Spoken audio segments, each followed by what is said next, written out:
and more with John Brown and Nick Durst, live on the UCY.TV network.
Welcome, everybody, to another episode of Spam, Sports, Politics, and More.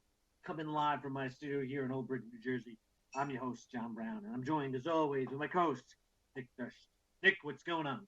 What's up, John? I'm here from our other studio in Staten Island, New York. And it's been an interesting week in the news. So if you want to talk about anything, give us a call, 718-717-8296, but absolutely no promises of the phone lines will work, or write in the UCY lobby chat, or you can tweet John at S_sports, or me at Nick_Durst. Tonight we have the return of the 10 at 10, and John, you're going to like this one. In honor of St. Patrick's Day last week, the top 10 people with the name Patrick of all time. So that's going to be a good one. I originally told Andrew we want the top 10 reasons why Yankee fans are the worst. And he got really upset and he said, no, I'm going to do why the Red Sox fans are the worst. I said, then you won't be on the show. And we came to this agreement. But next week he's got to do the top 10 reasons why the Yankee fans are the worst. And of course, he's going to issue an apology. But John, how was your St. Patrick's Day last week? Boring. Now I'm old and married and have, litter children of my own, like a typical Irishman. I wasn't able to really participate. I did have myself a pint with lunch on my lunch break at work, but I didn't really get to celebrate the way I'd like to. St. Patrick's Day is always a fun time to reflect on, what the Irish have really imported here to America and its people. Me and my wife actually watched Gangs in New York because and we watched Gangs in New York that night, and then we watched Departed. So those are two hardcore real Irish movies if anybody wants to watch. Did you have any corned beef? I didn't. And you know why I didn't? Corned beef is actually not Irish. Let me tell you a little story about that. Oh, boy, history lesson here from the Irishman. So corned beef is popular among Irish Americans because it was the cheapest kind of meat you could buy at the turn of the century. So when all these broke-ass Irish people came over here to America during the potato famine in the late 1800s, early 1900s, they became really famous for eating this disgusting corned beef because it was so cheap. But if you actually go to Ireland, they don't even know what corned beef is. Corned beef and cabbage isn't a thing in Ireland. It's an Irish-American thing, and a disgusting one at that. I refuse to eat it because I think it's like, that's like, I'm going to say something racist here, so I'm not going to say anything at all. But it's deplorable. I don't know. I love corned beef. I put so much mustard on it. Oh, so good. I don't like the potatoes, though. Why would anybody want to eat their potatoes boiled like that? Disgusting. These huge potatoes. Once again, that's another Irish-American nonsense. In Ireland, you don't get boiled potatoes and cabbage with shit. That's not really a thing. You get fish and chips, which is like French fries, which is really good. Even some mashed and baked potato variances. There's lots of potatoes. I had corned beef and twice baked potatoes. Do you ever had twice baked potato? No, I haven't. So you bake it, right, John? Then you split it in half, you cut it open, and you stuff all of the insides onto one side of the potato. And then you put some like cheese on it, you put it back in the oven and bake it again. Oh, so good. It's like nice and crispy, got the melted cheese. Very good. That sounds pretty good. Yeah, but in case people didn't know, yes, John and I are food experts. My Instagram is at Nick's Food and Stuff, and 3 years ago today, I made an Instagram and posted the inside of my freezer. Jules in the chat says she had corned beef, and it was horrible. Well, I guess it all depends on who cooks it.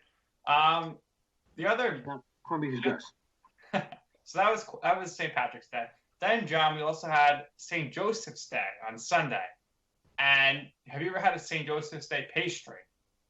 No, I'm not a guinea. Well, you don't need you to be Italian to enjoy these things. So damn good. I must have had like 6 or 7 throughout the week. Absolutely delicious pastry.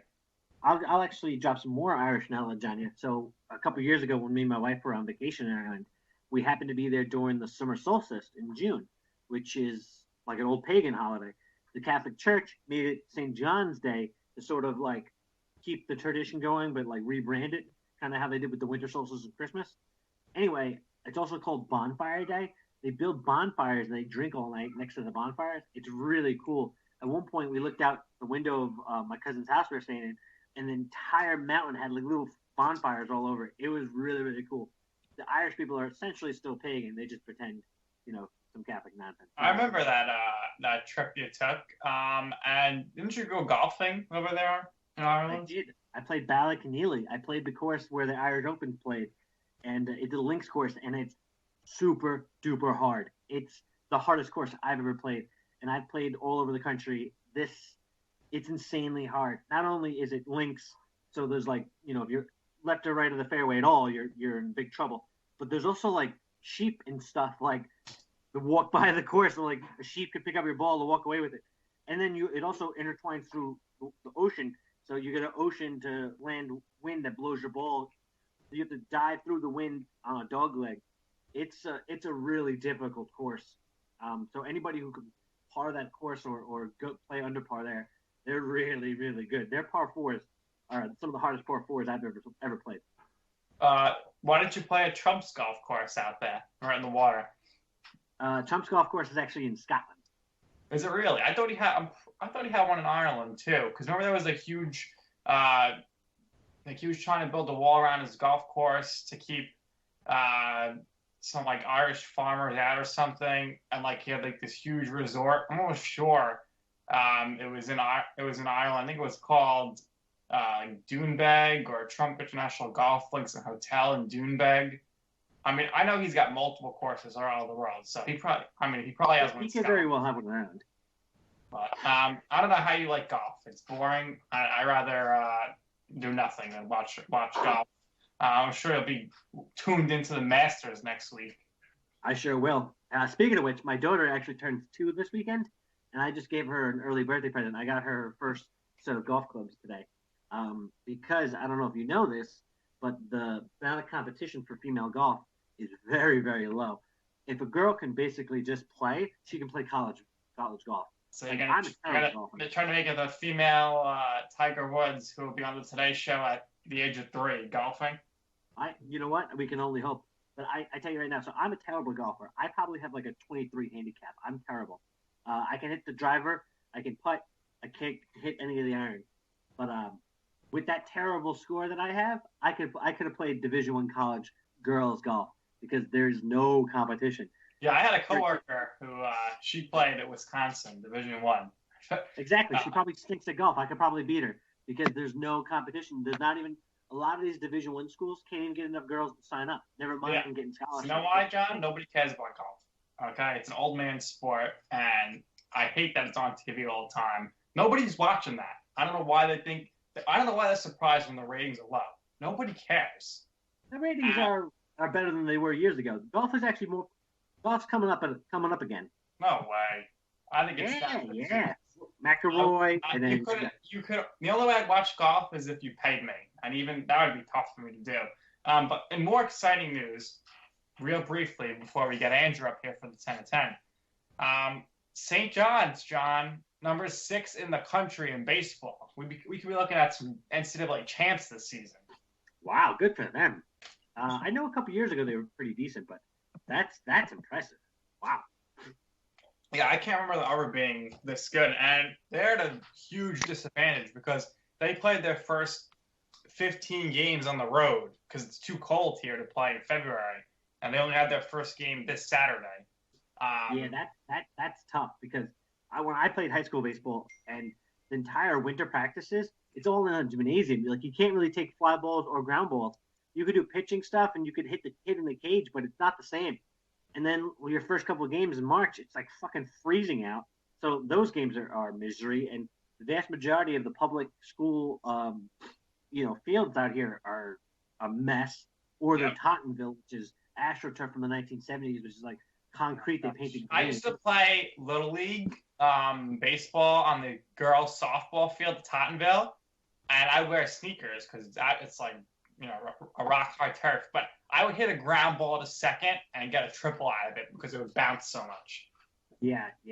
The tomahawk chop, like a hard chopper to third base, that would pop right over the guy's head. It was tough playing it, especially when it was really, really cold. I don't know if you ever played in Wagner's field, Susan Wagner, the high school.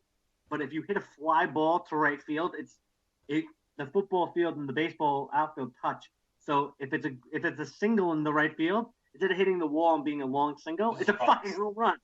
Yeah. Ridiculous. All right.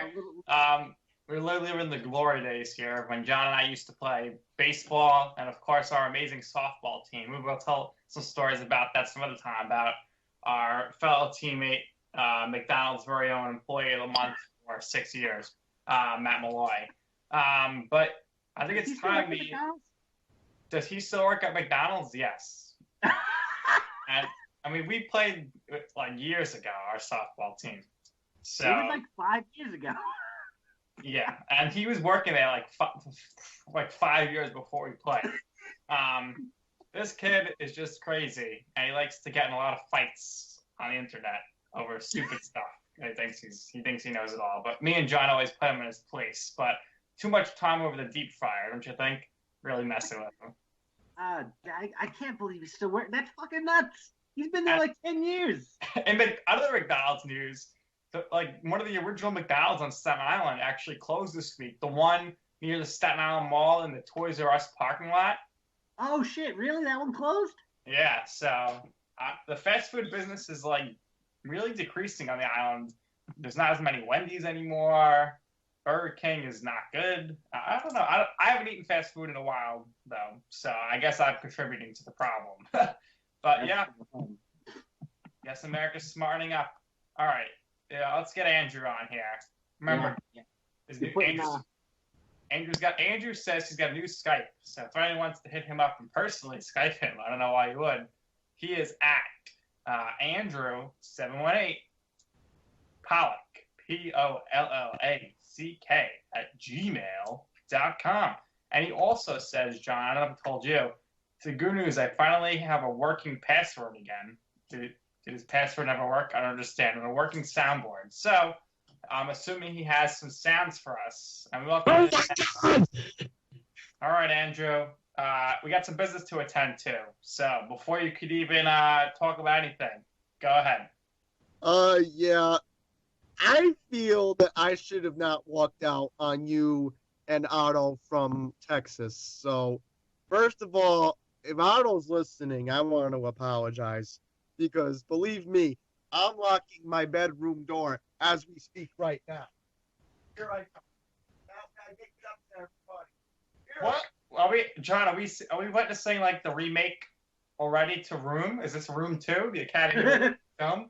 Andrew's Practice Room? All right, they're locked. So that's how I'm apologizing to everyone. All right. Now we get some privacy. Now let's get some Patricks in here. What's your top 10 going on? All right, let's do it, everybody. And now it's time for the Spam 10 at 10 with Andrew Pollack. So this list was supposed to be from last week, obviously, because it was St. Patrick's Day, and me and Nick were talking about it anyhow, even when I was suspended. So here we go. We have 10 people who are named Patrick. Quickly, I have to mention something here. Pat also counts too, and any famous people named Pat or Patrick who are dead are allowed on this list as well. Okay. Quickly, honorable mention before we get to the main 10 of 10 list. I have to honorably mention the WWE NXT wrestler Patrick Clark. Absolutely, Patrick Clark. He should be on this list. But John, I can't believe this. Andrew's back from his suspension, and you'd think he'd come back with more than a pea shooter. His mic is terrible right now. Oh no, my Wi-Fi! Damn it! Let me turn it off. John, can you believe this guy? Our field reporter is really slacking. America's becoming great again. The economy's up and whatnot. And now Andrew thinks he can just take it easy. I can't take it easy because I caught myself. All right, Andrew. Let's see if we can get through this list here. Number 10. All right. Here are the usual rules. You always start from 10 to 1. Nick and John are always allowed to respond. So here we go. Number 10. Pat Sajak, the host of Wheel of Fortune. Ooh, Pat Sajak. What do you think, John? I like it. Pat Sajak is a cocaine addict and quite the patriot. Good for him. Listen, the guy's been working. He's been doing the same job for 30 years. He's been in our homes, and you know what? He's been wholesome enough to not get caught, banging underage hookers or something. So good for him. I like it. Oh, okay. Interesting analysis there. All right, Andrew, number 9. Andrew, turn your mic on and talk into it. Unbelievable. Can you believe this guy, John? Hang up on him. Hang up on him. Andrew. All right, you're done, son. All right, I'll give you some fucking Patricks.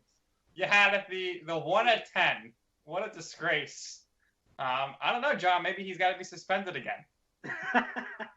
No, I think the suspension made it worse. I think we need to make him do more radio. We should make him call into what's his face show. Yeah, that's it. You got to do more radio. You need some training. All right, so John, any little Patricks come to mind for you? I think of Patrick Stewart. All right, hold on. I think we're getting Andrew back. Hold up. Andrew's calling back. This is his last chance. And then we got Patrick Stewart, that bald ass. He's a little bitch. I would say number 1's got to be Patrick Ewing. Oh, I didn't even think. I was gonna say what's his nuts? Now I can't think of him. Well, anyway, Andrew, you back? On the list. Andrew, Yes, mic fixed. What the hell's wrong over there? I don't know. Apparently, here, maybe you'll know what happened, Nick. Nick, you have Spectrum, right? Unfortunately.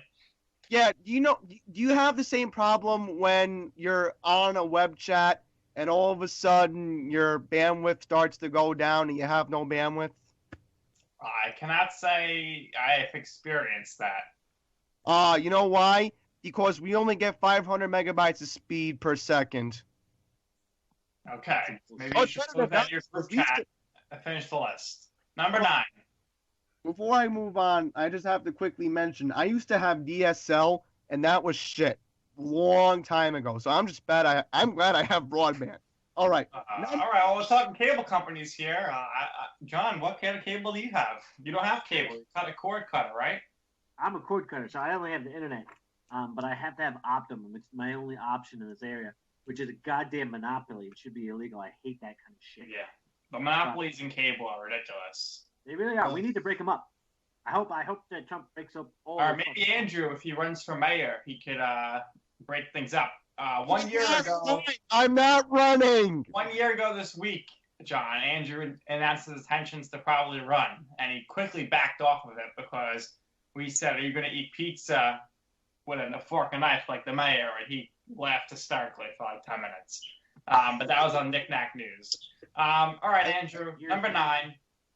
All right, before my ADHD gets worse, number 9, Pat Patterson, real name Pierre Clement, the famous WWE Hall of Famer.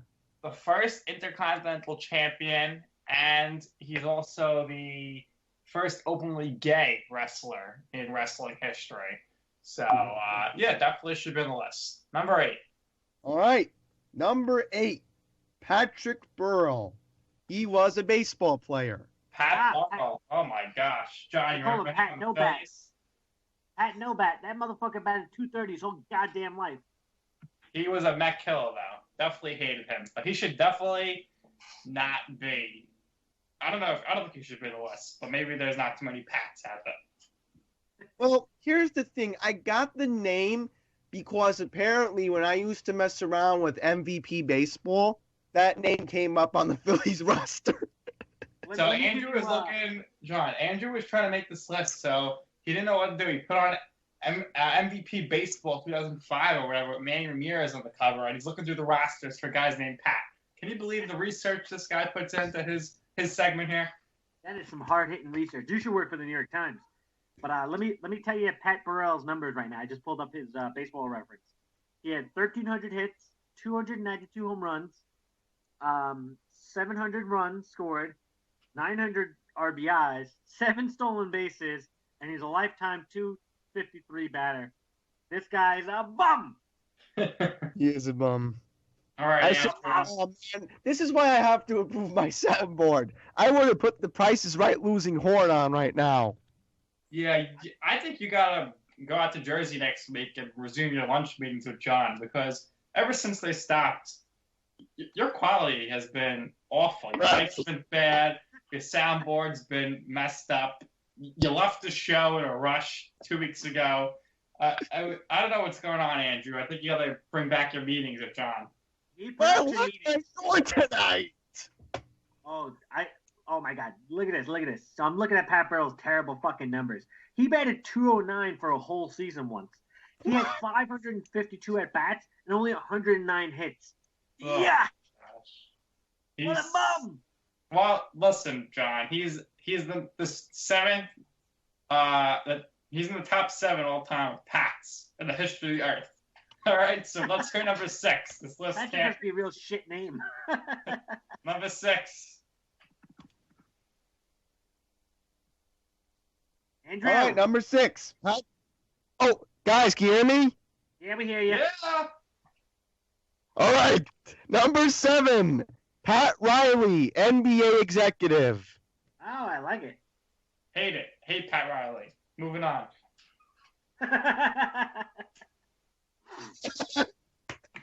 Who doesn't hate him? Well, Because you know why? That makes sense. I'm not going to get into it. That's why, because that will make. Pat Riley. All right, let's change the subject. I hate the Heat. Hated him with the Lakers. You know, just don't like the guy. He is a jerk off. Jerk off. All right, number 6. Patrick Swayze. Oh, love it. Swayze. Get Swayze with it. I don't know. I never saw Footloose. Wasn't he in that? Dude, Roadhouse. I'm a little older than you guys. I'll let you know. In the motherfucking 80s, he was roundhouse kicking all the bad guys and banging all the feathered mullets in the world. That guy was getting all the pussy. He was like Leonardo DiCaprio, but in 1980. He was in Backdraft. He was in Footloose. He was in Roadhouse. Love it. That guy's one of my heroes. He's the only guy I think can pull off a mullet. He looks great. Interesting. All right, Andrew, you better hurry up here because, John, as we know, for some reason, when the clock strikes 8:30, Andrew's phone magically disappears. You know. No, it won't.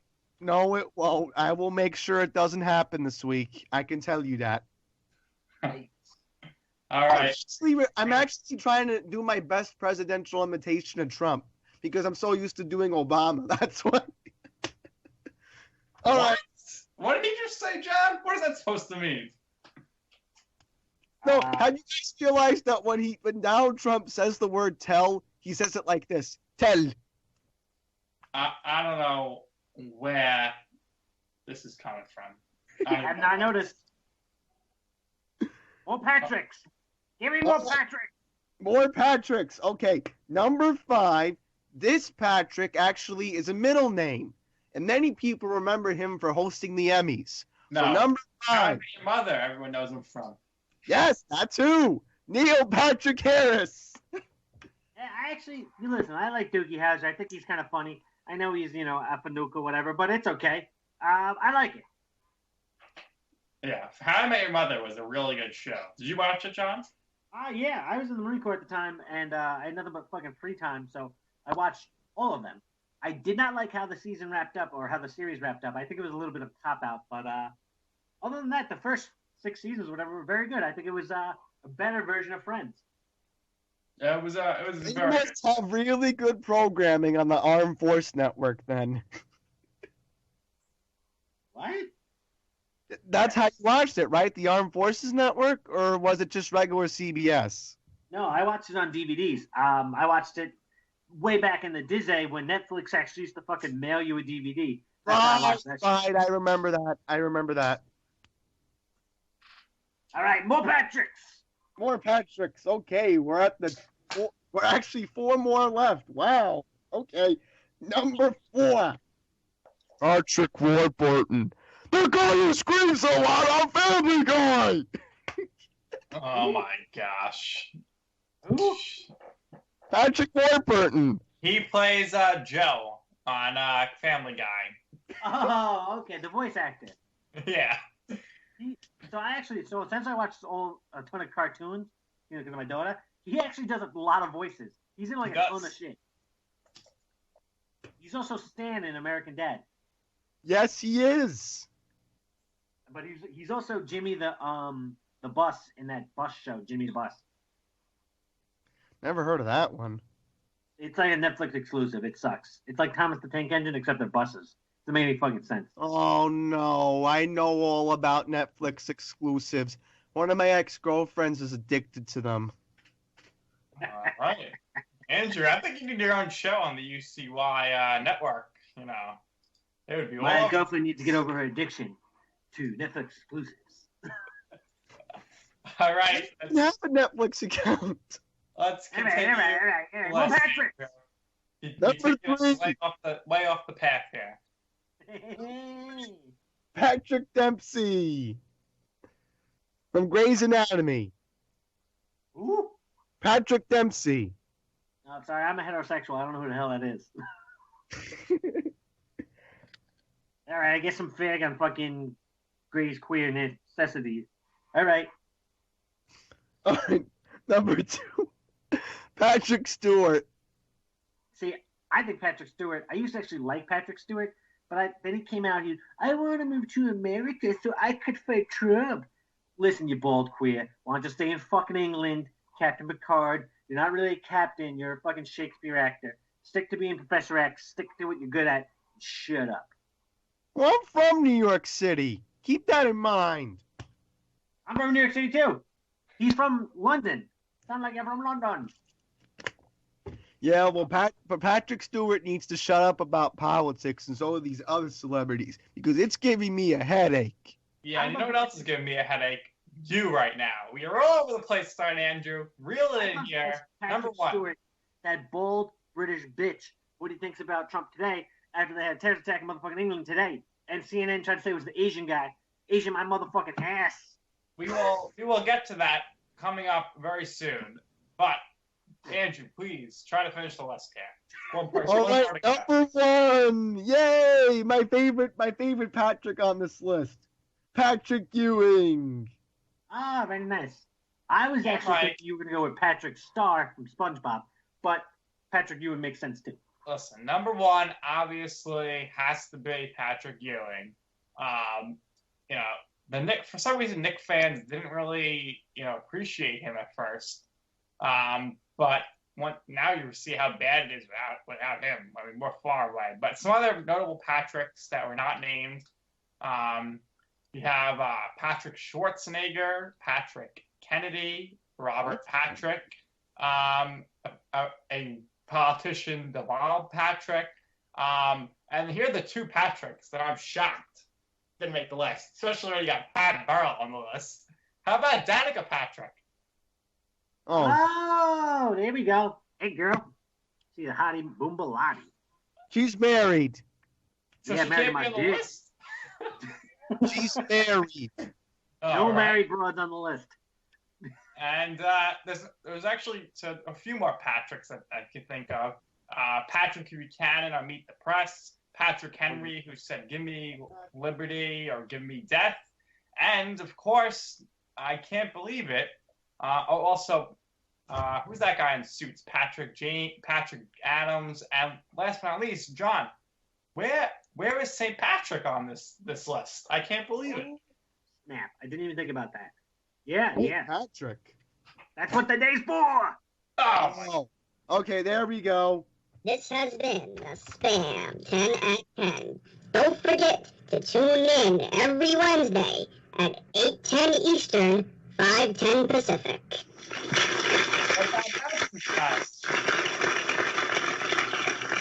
And listen, before we let Andrew go, he's got to recap what he said when he first came on for anyone that tuned in late. Oh, yeah. For the listeners who didn't know what happened 2 weeks ago, we had a caller call in from Texas. He's a really nice guy, by the way. We actually stay in touch with him off the air.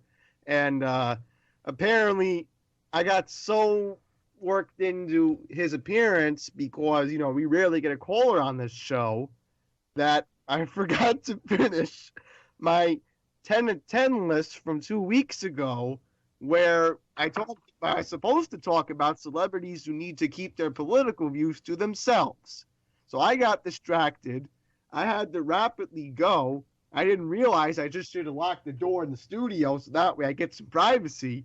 So to the listeners, to the executives at UCY.TV, especially our producer, John Brown, and of course the host, Nick Durst, and you, yes, you, the listeners, if you're at home listening right now, if you're in your car listening right now on the TuneIn app, I want to personally apologize. Why don't you listen on the podcast on YouTube? Oh, yeah, the podcast, too. All right, All right, Andrew. good apology. There you have it. That was the 10 at 10. And before we let Andrew go, John, what was your reaction when I put that clip on your Facebook page of Bo Dietl in The Werewolf in The Wolf of Wall Street? Werewolf of I can't believe right now. How a Mike Francesa moment here. In the Wolf of Wall Street, Bo Dietl is in the scene. God. And Andrew over here wants this guy to be mayor. I think this guy's a total clown from what I've seen so far. No, listen, Bo Dietl is a clown. He's a comedian. Literally a clown. But Oh, my God! literally a clown is still better than Bill motherfucking de Blasio, who's a goddamn clown but pretends like he ain't. I prefer a guy who's an actual fucking comedian rather than someone who's just a goddamn joke. I think Bo Dietl has no shot to beat de Blasio. Unfortunately, I don't think he's going either, but what can you do? So, my question here, we'll let Andrew go first because he's got the pulse here, former congressman of his town, always in the news. Who is going to run as a Republican for mayor? Yeah, apparently, well, here's the story. Yesterday, my schedule had changed. My plan was to go to the Bo Dietl event in City Hall yesterday, but I couldn't go because I had plans to do something else in New Hyde Park later on in the afternoon. So I did see the press conference, because I was supposed to be there, yes, and he was talking about how the leading Republican candidate, Paul Massey, the businessman, is a joke. Well, again, I have no clue who this guy is in the first place, but if he's trying to send a message, he certainly did yesterday. Believe me. All right, so there you have it. Andrew is going to be all over the mayoral race here. He'll be tweeting about it, Snapchatting about it. Oh, yeah. And Andrew made his return to Manhattan today. He took a 2-week hiatus and he didn't like what he saw because the Metro cards cost more money now. Isn't that right, Andrew? Yeah, I'll quickly explain my day today. So, in case our listeners didn't know what happened last week, last Tuesday we really got a snowstorm that screwed everything, and I didn't get out of my house till Thursday to run errands. But yeah, it was a bad snowstorm. I didn't want to go into Manhattan to do my shopping, so yeah. And speaking of the fares, oh boy, I feel bad for the monthly and the weekly riders. You know, their fares are going up, but I'm just glad the base fare is staying where it is right now, which is $275. But keeping in mind here, and Nick and John will probably agree with me, I have a bad feeling, even if we get a new mayor, the base fare is going up to $3 because the MTA. They already said as this went up the other day that in 2019 expect a 14% increase in the fare. 14%. So that means the fare is going to be $3. Yeah, at least. Ah, But come on. you're lucky because you, unlike me and John, if we would get to Manhattan, you get to take the train. We got the public bus. We got to take these private buses, and we got to pay. I take the QM5. Yeah, but that's still $275. No, the QM5 is express bus. Oh, so the express bus, the express bus is $650. So I'm sure the express bus will be $7 on off peak. The express bus is going to be $7. And John, what do you pay on New Jersey Transit? What do you use it? I don't know what I've never bought the individual ride, but the monthly is $326. What? That's a ripoff. Yeah. Just to get to the Port Authority? Yeah. $326. I'm actually not paying that right now because I drive myself to work. It's fucking phenomenal. Oh, you know what we have to bring up? We have to bring up the fact that John works by two very important New Jersey diners. All right, there you have it, folks. Andrew, he's a big diner fan. Andrew, thanks for coming on tonight, and we'll see you next week. Hopefully, you could keep it on track. All right, definitely. And before I go, fix your mic. Anybody who's on their way to the Dodger Stadium right now, if you're stuck on I-10 or I-5 or wherever on the West Coast, let's go USA. Let's bring this home tonight. Bye, everyone. See you all next week. There you have it. Andrew saying, let's go USA. Only to those people sitting in traffic in California. If you're in the rest of the country, he does not say it to you. John, I don't even know what to say about Andrew tonight. I don't even know. All right, so let's just move on from that. So let's talk real quick here. You know, since we mentioned it earlier, the terrorist attack tonight in London, absolutely terrible. What can you tell us about who is the suspect? Who did it? Suspect is unfortunately another Islamic terrorist. Wow, shocking. Yeah, I know, shocking. But the real shocking thing is the fact that CNN tried to say that the man was Asian. Like, are you out of your goddamn mind? Like, they want at all costs to control the narrative just because they don't want it to be Islamic terrorism. Listen, that's reality. That's what it is.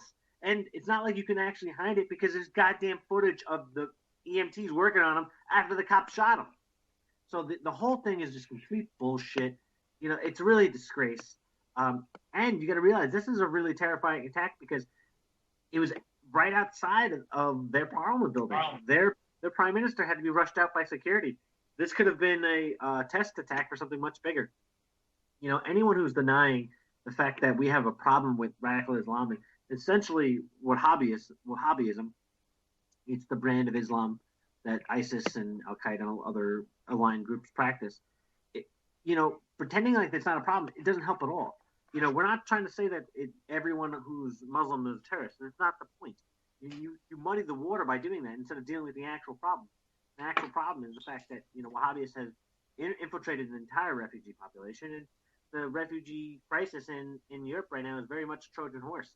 You look at what happened with Turkey and their dispute with Holland last week, where the president dictator of Turkey is telling Islamics, refugees that are living in Europe from Turkey, to have 3 to 5 kids, take over Europe.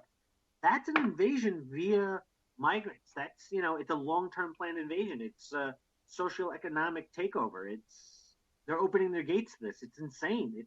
And it's not just insane, like, oh my God, I can't believe it's happening. If you even speak out about it, they brand you as Islamophobic, or you're a racist. Islam isn't a race. It's an ideology. You're allowed to be against ideology. It's like being against communism, or being against socialism, or being against democracy. You're allowed to be those. What I really hate about this whole situation is the thought police. They want to try to police the way you think. And I hate that. That's complete opposite of the free world. You should be able to think whatever you want to think. But burying your head in the sand does exactly this. It leads to more terrorism attacks. And at this time, I'm going to post a link in the chat if you're listening live. This is a link to a Facebook group on Facebook named Justice. John's in it. I'm in it. I think Ange might be in it. Frank, who calls the show, occasionally is in it. And we really expose the truth here. But there's one guy, John, in this page who's an absolute moron. And let's hope that you two get into it this week over the attacks today. Listen, I posted that. So I posted an article from my website, afteractionreporting.com, which this month had the first month ever with over 100,000 unique visitors, EA, about the problem with Islamic culture. And he immediately, I'm a racist, I'm this, blah, blah, blah. He didn't even read the article, because the article wasn't about terrorism. It was about the culture. And the culture of oppressing women and oppressing gays and oppressing free thought is what the problem is.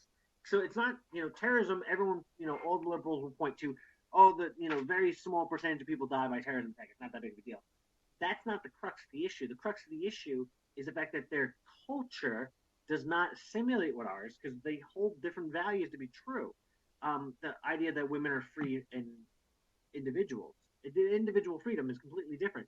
And that's what the article is about. And it was also about how the practice of marrying their first cousin is a vile practice, and they need to stop doing it. He didn't read the article. He just, it's terrorism, blah, blah, blah, blah. I am Islam, blah, blah. You look into the guy's post history, he's a complete Jersey Shore tool bag who's Palestinian. And then in his same remarks where he calls me a racist, he says that actual terrorism was created by Zionist Jews and blah, blah, blah, blah, blah. This guy is a moron. He lives in Japan, and he always is saying on this page how, his culture is the best, and without him and his great great-family. We wouldn't have halal food. And he lives in Japan. He shouldn't care about American politics so much. But he always says, how bad the Jews are because of this whole Palestine-Israel thing. I mean, the guy's just a whack job. So join the page. His name is Yazid Assad. And you can go at him, and he'll just be racist. All you need to know about this guy is he has his hairline and his fucking pencil beard connect. That's all you need to know. He's a fucking tool bag. He's a very anti-Semitic guy. It's disgusting that we got people like that. We have people like that in this country or in this world. I'm gonna tell you right now. Any of these people that are pro-Palestinian, it's not reality. The Palestinians never ruled. Palestine never existed. It was a British colony. After World War II, they gave it to the Jews. It became Israel. They never controlled it. It was part of the Ottoman Empire prior to that. They never were controlled of their own destiny. So how is this their ancestral land? It's insane. That's like the Dutch coming back to New York and saying, "No, sorry, this was Henry Hudson. This shit's ours. Fuck you guys. This is New Denmark. Fuck you. We demand that you fucking give us this, or we'll blow ourselves up on a bus." It's not even remotely. The whole idea of, and Obama's all about this, like backtracking and forgiving, and try to like making it right for the sins of the past for 400 years ago. Like, just shut the fuck up. It has nothing to do with reality right now. The winners rewrite history. It's the way it goes. On my website, I wrote about this the other day. It's all, they push this diversity is better, blah, blah, blah, blah nonsense to everybody in the West, but never to any other country. You never hear Japan's so racist. They should let more white people in. or Japan's so racist, they should let more Koreans in. Japan's completely homogeneous. They have like 1% population who's not born Japanese. Nobody says boo to them. Why? Why is that okay? But in America, we're about 60% white, and they're like, male pride, you're a white male. I don't understand it. It doesn't make any sense to me. Well, there you have it. Lots of crazy stuff going on. On a lighter note here, let's talk about the Knicks, John. Let's quickly run through their schedule. They beat the Pistons the other day. I'll read off the remaining games here. We'll go game by game. No analysis, just win-loss, win-loss. Ready? They're playing the Jazz. First game is tonight, 10:30 at the Jazz. Let's lose. Lose. Trailblazers on Thursday. Lose. Spurs on Saturday. If the Spurs play their guys, lose. This is an 8:30 game on ABC, so I'm guessing the Spurs weren't. So I think the Knicks will probably win this one. The rest of the guys. Monday, Pistons. Lose. Heat. Double lose. Heat again. Lose. They got to win one of those games, John. Celtics. Lose. Bulls. Lose. Wizards. Lose. Grizzlies. Lose. Raptors. Lose. 76ers. Lose. So John has the Knicks losing their last 12 games. That'd be really good to set them up for the draft pick. So let's hope they can do it. We need the Knicks to get like a top 3 pick, don't you think? Yeah, honestly, the Knicks are in trouble, man. I don't know of any. I don't know if they're gonna get. It's the lottery system. You don't know what the fuck they're gonna get. But with the NBA draft, it's always like there's 2 or 3 game changers, and everybody else is sort of muffed in the middle. Pick 10 through 25 is pretty much the same. Those first couple picks are really. Right now they're the 7th worst team. So hopefully they can run off those 12 in a row like you suggested. I'll be in good shape. All right. We got World Baseball Classic finale coming up. This the championship game. So last night the U.S. beats Japan, 2-time champs, which was amazing. Tonight they're going against Puerto Rico at 9 p.m. Eastern time. John, it's not going to be easy, friend. They got up against Puerto Rico's ace and star Mets pitcher Seth Lugo, who is 2-0 so far. What was that? So Seth Lugo is getting the start? Yeah, he's dominated so far. He's 2-0 in the tournament. He beat USA already. TJ Rivera's been hitting home runs like crazy for Puerto Rico. So you got to hope that you can get to the bullpen of Puerto Rico to have any shot to win.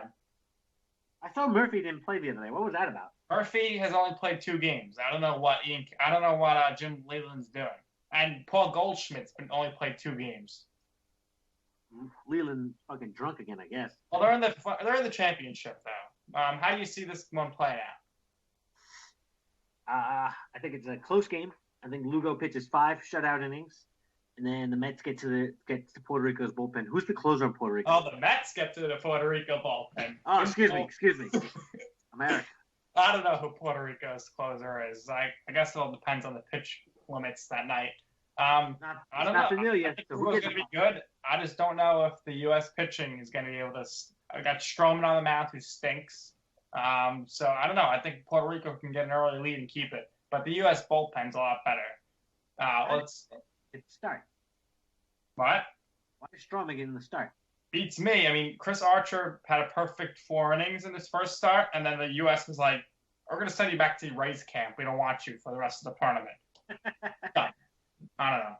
We got to get some good players in the next one. But Seth Lugo, man, he's been phenomenal. I think he's got to be in the Mets rotation. All right, so opening day, who do you have in the Mets rotation? I would go DeGrom is the ace, Syndergaard, Harvey, Max, and Seth Lugo. Really?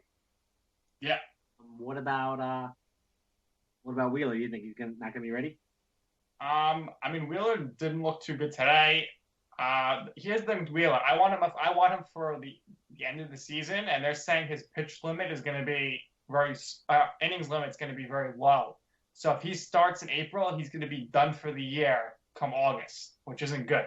So I'd rather have him in September and October than April. What about the other young guy?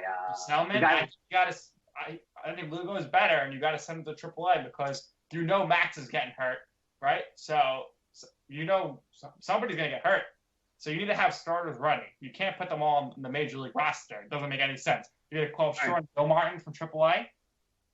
Okay, I'll take that lineup. So we leave Wheeler behind after we break camp. Right, Wheeler's coming up though. Like he's good. Like he'll be in the rotation like May or whatever.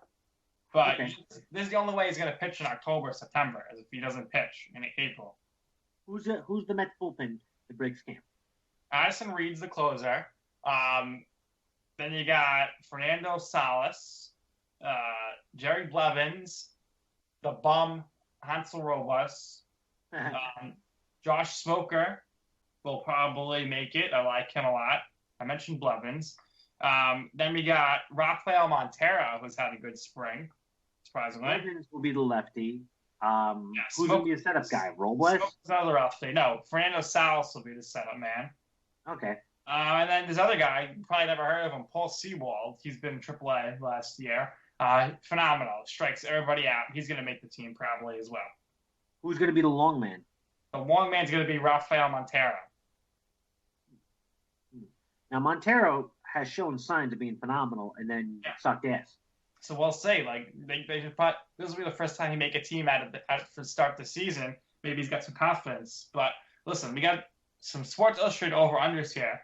They got the Mets winning 90.5 games. I don't know how that would be possible, but over or under, and they have the Mets making the wild card game and beating the San Francisco Giants, but then losing in the NLDS to the Cubs, and then they have the Cubs losing to the Dodgers in the NLCS, and the Dodgers beating the Indians in the World Series. I don't think that's accurate at all. But I don't think any of that's happening.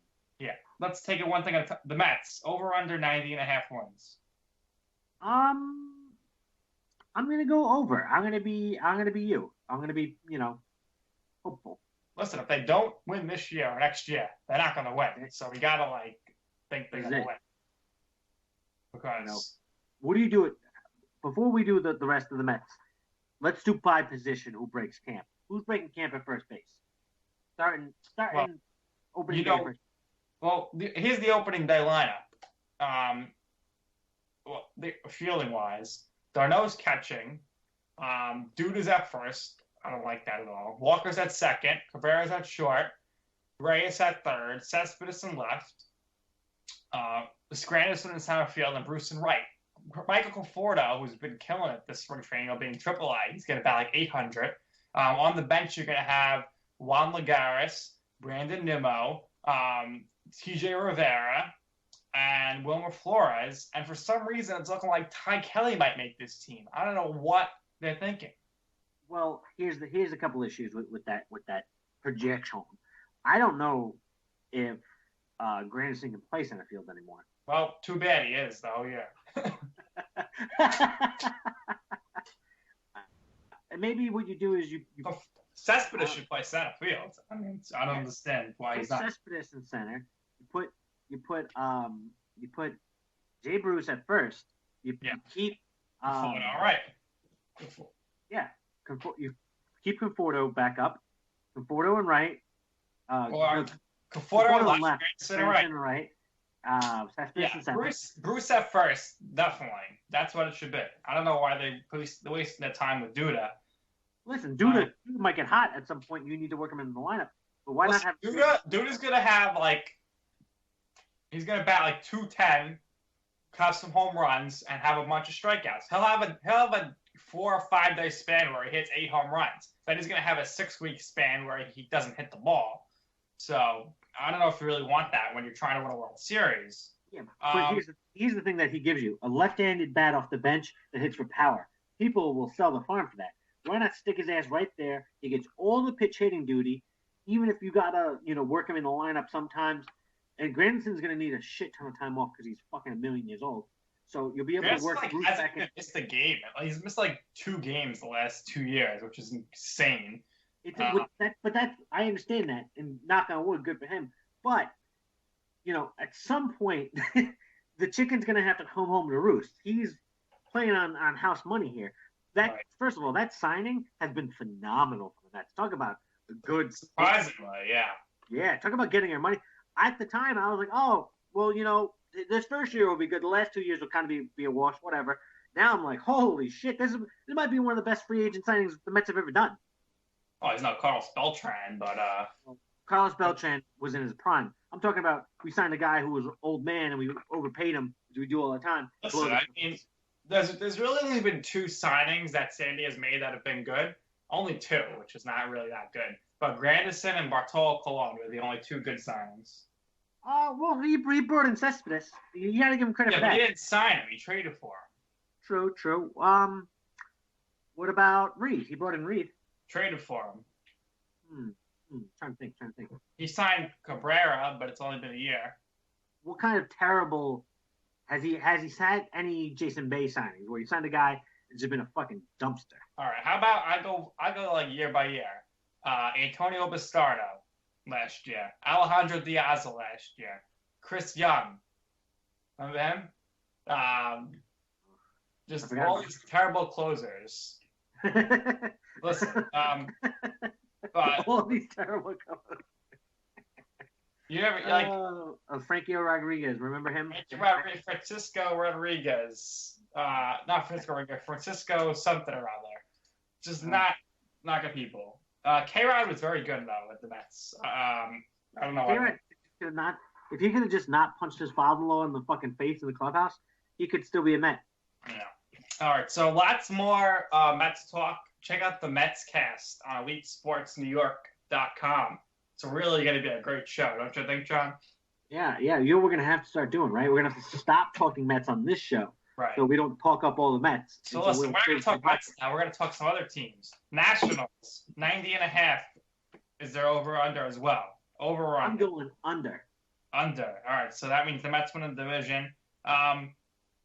Let's see. Phillies have like a terrible over-under, 72.5. Jesus Christ. I'm going over just because that's ridiculous. I don't think they're going to lose 100 games. Here's the worst one. Padres, 64.5. Give me the over. Give me the over on that one. Talk about killing some team's confidence. You're saying you think they're going to lose 100 games this year. That's the lineup you're going with? That's fucking disgracia. Jeez. Braves, 71.5. Over. Yeah, I would definitely agree there. Red Sox, 91.5. I'll go over. They got a lot of really good young talent, man. Yeah, I think they're probably one of the favorites in the American League right now. Yankees, 83.5. I'm going under. Ooh, you know what? I'm going under too. That starting pitching has been like just duct taped together, getting by. CC coming out of rehab last year was actually pretty good. They have a lot of unproven talent. Their lineup stinks. They're another year older. They traded away their whole bullpen. This team's going to be a AAA team. They're going to be the Padres. They suck. Good. Let's hope so. Chicago Cubs. This is the highest one here, 96.5. Oh, come on. You're saying they're going to win 100 games under. That's fucking ridiculous. I think they won 100 last year, and the year before they won like 98, 97. So, yeah, but sports writers always do that, man. They always, because a team is doing well in the past, they're going to go.